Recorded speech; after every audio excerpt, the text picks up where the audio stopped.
ఎక్కడైనా ల్యాండ్ పై ఇన్వెస్ట్ చేయాలని అనుకుంటున్నారా? అయితే ఫ్యూచర్ సిటీలో ఇప్పుడే ల్యాండ్ పీస్ పెట్టుకోండి. పూర్తి వివరాలకు మాకు కాల్ చేయండి. నమస్తే రమగారు. నమస్తే జయ. రమగారు, ఒక విషయం అండి. ఏంటంటే ఎప్పుడు మన ఇద్దరం మీరు స్టోరీస్ చెప్తూ ఉంటారు, రకరకాల విధానాలుగా మనం మాట్లాడుకుంటూ ఉంటాం కదా. ఒక మెయిల్ వచ్చిందండి నాకు. వాళ్ళు పాపం పేరు చెప్పడానికి ఇష్టపడట్లేదు, కానీ ఈ ప్రశ్న మీ ముందు పెట్టమన్నారు. దీనికి సమాధానం వాళ్ళు కోరుకుంటున్నారు మీ వైపు నుంచి. ఏంటంటే ఎక్కడి నుంచి రాశారో కూడా నేను చెప్పను, వాళ్ళ మ్యాటర్ మాత్రం చెప్తాను. వాళ్ళ అత్తగారు విపరీతంగా వేధిస్తున్నారట. నాకేం చేయాలో తెలియట్లేదు, బయటికి వెళ్ళలేకపోతున్నాను, ఎవరికి చెప్పుకోలేకపోతున్నాను. ఇలా వేధించే అత్తలకి ఏం చేయాలి, ఎలాగూ దీనికి ఏమన్నా పరిష్కారం సూచించండి, ఒకసారి రమ్మగారికి ముందు ఈ ప్రశ్న ఉంచండి అనేసి పర్సనల్గా మెయిల్ పెట్టారు. డీటెయిల్స్ అయితే ఉన్నాయి, కానీ ఎట్టి పరిస్థితుల్లో వాళ్ళ పర్సనల్ కదా అది. రమ్మగారు డామినేటింగ్ అత్తగారులు అంతే కదా? అవునండి. డామినేటింగ్ అత్తగారులు లోకంలో చాలామందే ఉంటారు. డామినేటింగ్గా ఉండే మనస్తత్వం ఉన్నవాళ్ళు అత్తగారులైనా కోడళ్ళైనా డామినేట్ చేస్తూనే ఉంటారు. వాళ్ళ పద్ధతి అంతే అది. ఇప్పుడు ఆవిడ డామినేటింగ్గా ఉంటుంది, ఆవిడ పద్ధతి ప్రకారమే ఇల్లు నడవాల్సి దానికి ఆవిడ భర్త కుమారుడు ఇద్దరు ఒప్పుకుంటేనే ఈ డామినేషన్ నడుస్తుంది. అంటే ఈ అమ్మాయి మామగారు ప్లస్ ఈ అమ్మాయి హస్బెండ్ అంతే. ఇప్పుడు నేనేదో అరుస్తాను, అవతల వాడు వింటే కదా, అవతల వాళ్ళు వింటేనే. ఇప్పుడు కోడళ్ళు లొంగి ఉండటం వేరే కదా. ఆ ఇంట్లో ఉన్న మగవాళ్ళిద్దరూ ఈ డామినేటింగ్ లేడీ తాలూకు డామినేషన్ని ఒప్పుకుంటూ ఉంటే సాగుతుంది. కోడల్ని అదుపులో పెట్టాలని భావించే అత్తగారులు కోకొల్లలు. అలాగే అత్తగారులని అసలు ముందు నుంచే వదిలించేసుకోవాలని, వాళ్ళ ఆస్తంతా గుంజుకుని వాళ్ళని బయటికి తోసేయాలనుకునే కోడళ్ళు కూడా కోకొల్లలుగానే ఉన్నారు, ఇద్దరు ఉన్నారు. ఇప్పుడు వీళ్ళ గురించి మాట్లాడంగానే మీరు ఇలా మాట్లాడితే మా కోడలు సరైనది కాదు, మీరు ఇలా మాట్లాడితే ఎలా అని ఫీల్ అయ్యే అత్తగారులు కూడా కనపడతారు. అందుకే నేను ఒక ప్రశ్ననే తీసుకొచ్చాను కదా మీ ముందు, ఆ విషయం మాట్లాడదాం. దానికి సంబంధించి ఎవరైనా మనకి ఇట్లా పర్సనల్ గా మెయిల్ కానీ వాళ్ళ ప్రాబ్లమ్ మనకు చెప్పుకుంటే మనం దాని గురించి కూడా డిస్కస్ చేద్దామండి. ప్రెజెంట్ అయితే అత్తగారి గురించి మాట్లాడుకుందాం. ఈ డామినేషన్కి ప్రధానమైన కారణం ఏంటంటే స్థాన బలిమి. ఆవిడ చేతిలో డబ్బు ఉండటము, లేకపోతే ఆస్తి ఉండటము, అది కాకపోతే ఈ భర్త కుమారుడు ఆవిడ చేతిలో ఉండటం, వాళ్ళు ఆవిడ మాట వినటం, దానివల్లే ఇలాంటి మనస్తత్వాలు డెవలప్ అవుతాయి. పైగా మనకి ఒక సిద్ధాంతంగా కొన్ని అలవాట్లుగా ఉంటాయి జయ. పెళ్ళవగానే ఆడపిల్లలు భర్త ఇంటికి రావాలి, అత్తవారితోటి ఉండాలి, అత్తవారి బాధ్యత అమ్మాయిదే. ఇది నిజం, ఇందులో అనుమానం ఏమీ లేదు. ఎందుకంటే ఇప్పుడు అత్తవారి తాలూకు ఆస్తిపాస్తులన్నీ భర్తతో పాటు ఈ అమ్మాయే అనుభవిస్తుంది కదా. అతని సంపాదన అంతా ఈ అమ్మాయి, ఆ అమ్మాయికి పుట్టబోయే పిల్లలదే. కాబట్టి బాధ్యత, హక్కు ఉన్నప్పుడు బాధ్యత తీసుకోవాలి న్యాచురల్లీ. ఇది మనకు అలవాటైపోయింది, మన పందా అదే, మనకి వివాహ వ్యవస్థ ఇలా ఉంది, మన పద్ధతి. అయితే ఇప్పుడు ఈ పద్ధతి ఇలా ఉన్నప్పుడు బయట నుంచి ఒక అమ్మాయిని తెచ్చినప్పుడు ఆ అమ్మాయిని పూర్తిగా మన కాలి కిందే పెట్టుకోవాలి, మన చేతి కిందే ఉండాలి, దాని పిలక మన చేతిలో ఉండాలి, ఇలాంటి భావాలు ఉండటం వల్ల అదేమంత మంచిది, తెలివైంది, సమర్థనీయమైన విషయం కాదు నిజానికి. దానివల్ల నీ కొడుక్కి సంతోషం ఉండదు. నువ్వు ఏం కావాలని కుమారుడికి వివాహం చేసేవో, భార్య కావాలి అతనికి, ఆ భార్య అతను బాగా ఉండాలి, వాళ్ళకి పిల్లలు పుట్టాలి, నీ వంశాభివృద్ధి జరగాలి, నీ కొడుక్కి ఒక తోడు ఉండాలి లైఫ్ లాంగ్ నువ్వు లేకపోయినా. అది కదా తల్లుల ఆలోచన. ఇప్పుడు ఈ వచ్చిన అమ్మాయిని దాన్ని విరిచి పొయ్యిలో పెడతాను, దాన్ని కాల్చుకు తింటాను అంటే అమ్మాయి ఎట్లా అతనికి ఇది చేస్తుంది? పైగా ఈ అమ్మాయి కాదు, ఇంకో అందగత్తెని తెస్తావు, అదైనా అంతేగా. ఎవరైనా కోడలే, ఎవరైనా తప్పదు, తమ మాట వినేలాగా చేసుకోవాలి. కూర్చోమంటే కూర్చోవాలి, నుంచోమంటే నుంచోవాలి, వాళ్ళు చెప్పిందే కరెక్ట్ అని అనాలి, కరెక్ట్ అనాలి, కరెక్ట్గానే బిహేవ్ చేయాలి. కొంతమంది కరెక్ట్గానే బిహేవ్ చేసినా కూడా కోడళ్ళని కాల్చుకు తినాలి అనేది ఒక మనస్తత్వం అట్లా లోపల ఉండిపోతుంది. కాదు రమ్మగారు, ఓన్లీ వంశం కోసమేనా మనం ఒక అమ్మాయిని మీ ఇంటికి తీసుకొచ్చుకునేది? మీ ఇంటికి వచ్చిన ఆడపిల్ల ఆనందంగా ఉండాలి, కానీ ఏడుస్తూ ఉంటుంది, ఏ శుభదాయకం? ఏమీ శుభదాయకం కాదు. నీకు మాత్రం ఏం సంతోషం? పైగా ఒక్కొక్కళ్ళు ఏంటంటే కొడుకుల్నే సమర్థించే తల్లులు. వాడు ఏం చేసినా, వాడు తాగేస్తున్నాడు అనుకో, తాగితే తాగేట్లే, నువ్వు కిందకు వచ్చి ఉండు, నువ్వు విడిగా ఉండు, పోని వాడితో ఉండబోక అనేవాళ్ళు. కొడితే కొట్టాడులే, తాగినప్పుడే కొట్టాడు, తాకపోతే కొట్టాడు, బాగా చూసుకుంటాడు కదా అనేవాళ్ళు. వాడు తాగినప్పుడు వాడికి ఎదురుకుండా నువ్వు వెళ్ళబోక, వాడితో పోట్లాడితే నువ్వు కిందకు వచ్చేసేయి, నువ్వు పక్క వచ్చేసేయి, నువ్వు వెనక్కి వచ్చేసేయి, నువ్వు దాక్కో కొడుకుని సమర్థిస్తారు. కొడుకుని సమర్థించేవాళ్ళు. వీళ్ళింట్లో ఏ సిచ్యువేషన్ ఏ పండగ వచ్చినా మీ పుట్టింటి వాళ్ళు పెట్టాల్సిన అడిగి పట్టుకురా అని, అది ఆస్తి పుట్టింటి ఆస్తి పట్టుకురా, లేదా తమకు ఇంకా డబ్బులు కావాలి, పెళ్లి చేసుకునేటప్పుడే అవన్నీ ఆలోచించుకుని చేసుకోవాలి. మొదటిది అసలు వరకట్నం దురాచారం, పైగా చట్టరీత్యా నేరం. ఎన్ని వరకట్నపు చావులైనా, ఎన్ని అత్తగారుల హెరాస్మెంట్ వల్ల కోడళ్ళు చచ్చిపోయి అత్తలు జైళ్ల పాలవుతున్నా ఈ డామినేషన్ మనస్తత్వము, ఈ వేషాలు మానరు. భయం లేదు జయ. అసలు నేను అనుకుంటా చట్టం ఇంకా కొంచెం గట్టిగా అవ్వాలనుకుంటా. ఇప్పుడు ఎలా అయింది, ఈ హెరాస్మెంట్ కింద 498A అని ఒక యాక్ట్ ఒకటి ఉంది కదా ఇండియన్ ఐపీసీలో. అయితే ఈ యాక్ట్ ప్రకారం ఆడపిల్లలు గనక ఇది చేస్తే అత్తగారులని వాళ్ళు భర్తల్ని అరెస్ట్ చేసేస్తారు, గవర్నమెంట్ ఉద్యోగాలు ఉంటే పోతాయి. అవును.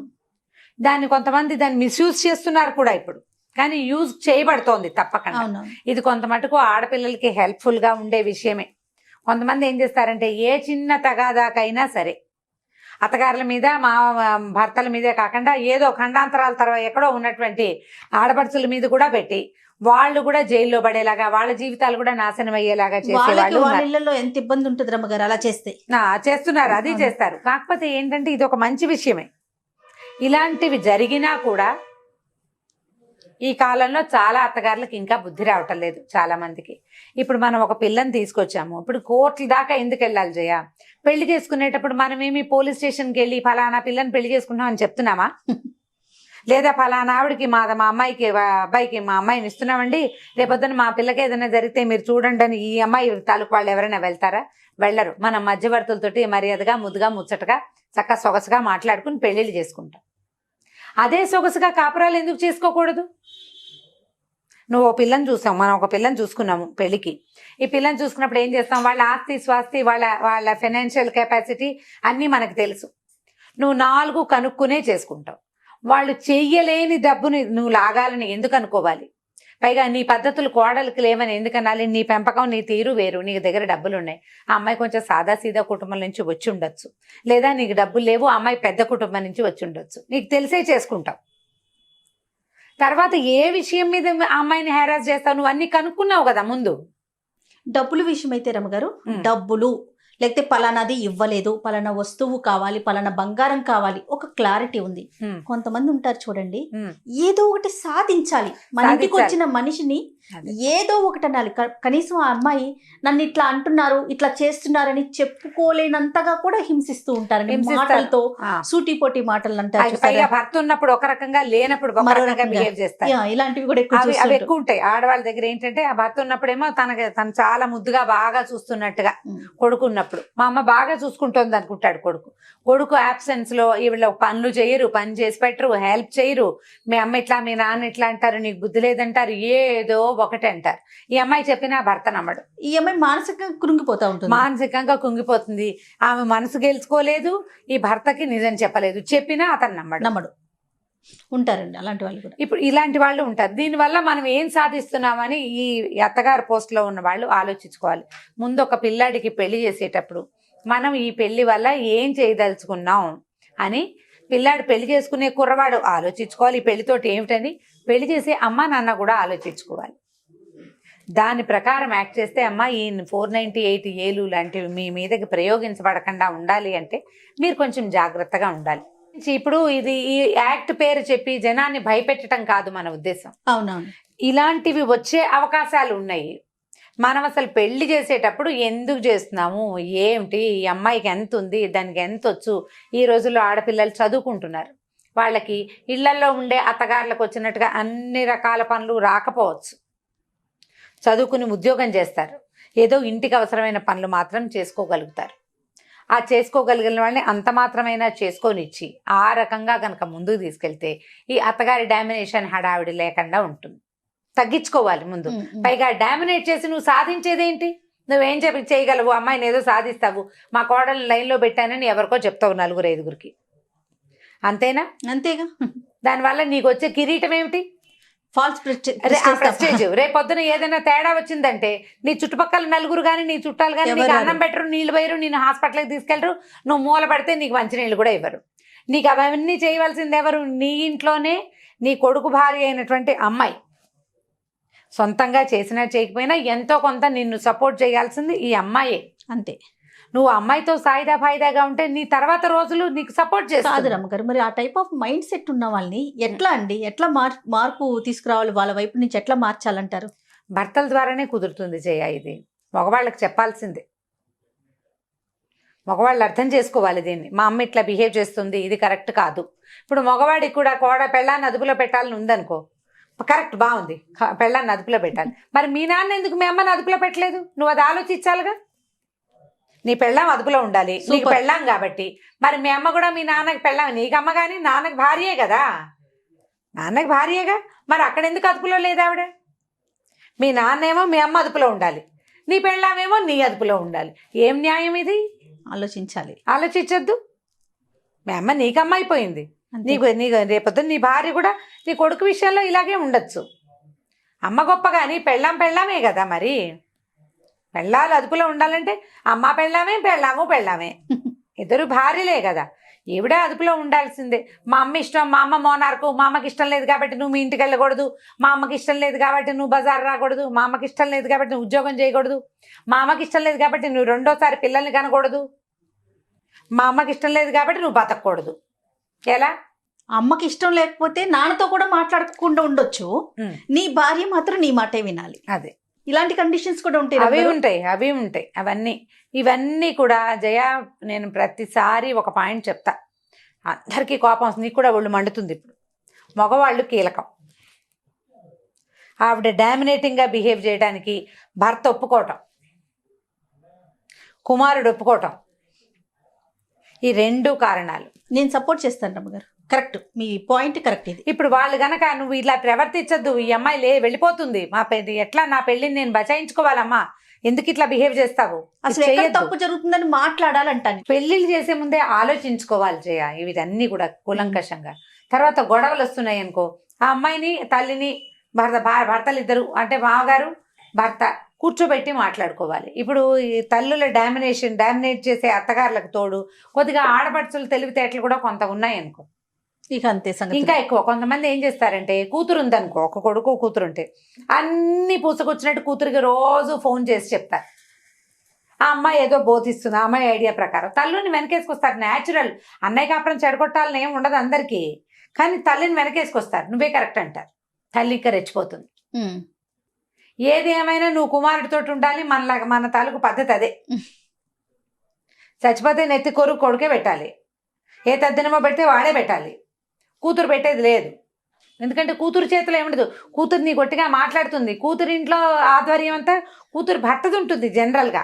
అంతే కదా. ఇక్కడ నీ కొడుకున్నట్టే, ఇక్కడ మనం ఉన్నట్టే అక్కడ కూతురు అత్తగారు కూతురు భర్త వాళ్ళ హైరాన్ హెచ్చుగా ఉంటుంది. ఆ అమ్మాయి నీతో ఫోన్లో మాట్లాడుతుంది కానీ నిన్నేం ఉద్ధరించదు. అంతే కదా జరిగేది. ఇప్పుడు అమ్మాయి ఇప్పుడు మాట్లాడుకుని ఆ తెలివితేటలన్నీ మరి నువ్వు కోడల మీద ప్రదర్శిస్తే ఎట్లాగా? ప్రతి అత్తగారు మొట్టమొదట తెలుసుకోవాల్సింది ఏంటంటే, నాకు 2 పిల్లలు ఉన్నారు, లేదా 2 కుమారులు, లేదా ఓ కుమారుడు ఓ కుమార్తె, 2 కుమార్తెలే ఉన్నారు అనుకుందాం. వీళ్ళతోటి మనం ఎట్లా చేయాలి అనేది ప్లాన్ చేసుకోవాలి. మొదట ఒక అమ్మాయి ఉంటే అబ్బాయి సంగతులన్నీ అమ్మాయికి చెప్పకూడదు. అబ్బాయి ఇంట్లో ఏం జరుగుతున్నా నువ్వు హ్యాండిల్ చేసుకోవాలి దాన్ని. కూతురికి చెప్పి ఆమె సలహా తీసుకుందామని అనుకోవద్దు. ఆ అమ్మాయి ఇప్పుడు నీకు 50-60 ఏళ్ళు నీకుంటే కూతురికి 25-30 ఏళ్ళు ఉంటాయి. ఆ పిల్ల ఐడియాలు ఎలా వర్కౌట్ అవుతాయి? కావు. ఆమె తెలివితేటలు వేరేగా ఉంటాయి. ఒకవేళ 2 అబ్బాయిలే ఉంటే ఈ అబ్బాయి ఇంట్లో విషయం ఆ అబ్బాయి ఇంట్లో చెప్పద్దు, ఆ అబ్బాయి ఇంట్లో విషయం ఈ అబ్బాయి ఇంట్లో చెప్పద్దు. 2 అమ్మాయిలే ఉండి 2కి వివాహాలు అయిపోయి ఉంటే గనక ఈ అమ్మాయి గొప్పదని ఆ అమ్మాయికి చెప్పకూడదు, ఆ పిల్ల చాలా మంచిదని ఈ పిల్లకి చెప్పకూడదు. ఏ పిల్లని ఆ పిల్లని సెపరేట్గా ఉంచుకుని వాళ్ళిద్దరు కలుసుకున్నప్పుడు వాళ్ళు కలుసుకుంటారు. మీరు జాగ్రత్తగా హ్యాండిల్ చేస్తే ఫ్యూచర్ బాగుంటుందమ్మా. ఇప్పుడు మనం ఏం చేస్తున్నాము, ఈ ఓల్డ్ ఏజ్ హోమ్స్ ఎక్కువైపోతున్నాయి, పిల్లలు చూడలేదని పిల్లల్ని తెగతిట్టిపోస్తాం. పిల్లలదే కాదు ఆ సమస్య, పిల్లలది కొంత ఉంటే పెద్దవాళ్ళు కూడా ఇలా కాల్చుకు తింటే బాగా సతాయించి, నువ్వు బాగా గట్టిగా ఉన్నన్నాళ్ళు నువ్వు సతాయించి తిట్టిపోసి ఎక్కిరిచ్చి దాన్ని ఏదో ఒకటని డామినేట్ చేసి పని రావట్లేదని తిట్టిపోసి అన్ని రకాలుగా అమ్మాయి ఫ్యామిలీని ఎక్స్ప్లాయిట్ చేస్తే నీకు ఓపిక తగ్గిన నాడు వాళ్ళు నిన్ను వదిలించుకుంటారు. చూడాలనిపించదు కదా. చూడాలనిపించదు కదా.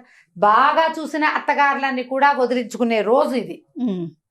కాబట్టి ఈ డామినేటింగ్ వ్యవహారాన్ని కొంచెం తగ్గించుకుని అమికబుల్గా ఎవరి జీవితం వాళ్ళు జీవిస్తూ ఉంటే ఎవరి దారిని వాళ్ళం హాయిగా ముందుకెళ్ళిపోతాం.